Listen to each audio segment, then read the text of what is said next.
Le 20 mars 2017, le Gange a eu droit à avoir les mêmes droits qu'un être humain.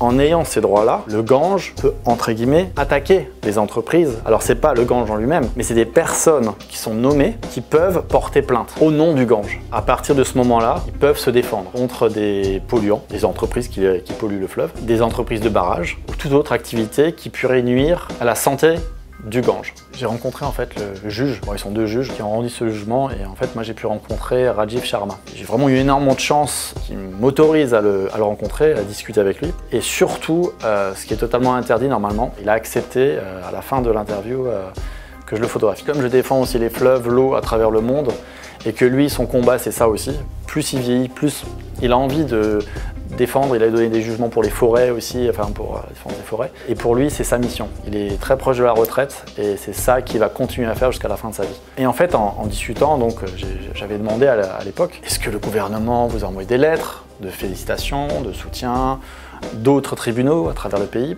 Et rien du tout. J'étais un peu surpris. Quelques semaines après, je rencontre un activiste qui se bat aussi contre la pollution du Gange, et voilà, depuis plus de 20 ans. Je lui dis c'est quand même génial qu'il y a eu ce jugement, et il me regarde et il me dit mais tu es pas au courant? Non. Enfin, au courant de quoi? Il me dit en fait la Cour suprême a cassé le jugement. Il a été cassé le 7 juillet.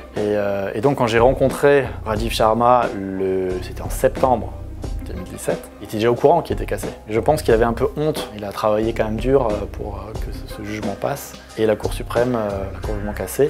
Et l'activiste me disait, tu comprends, c'était impossible que ça passe. En donnant les mêmes droits à un fleuve qu'à une personne physique, on ne peut plus rien faire. Plus d'industrie, plus rien. On ne peut même pas élargir le fleuve, creuser le fleuve pour pouvoir faire passer des navires ou des choses comme ça. On ne peut plus rien faire en fait. Et en fait, économiquement, c'est totalement impossible. C'était une belle histoire. Les médias ont beaucoup parlé du jugement, mais pas du tout qu'il a été cassé par la Cour suprême.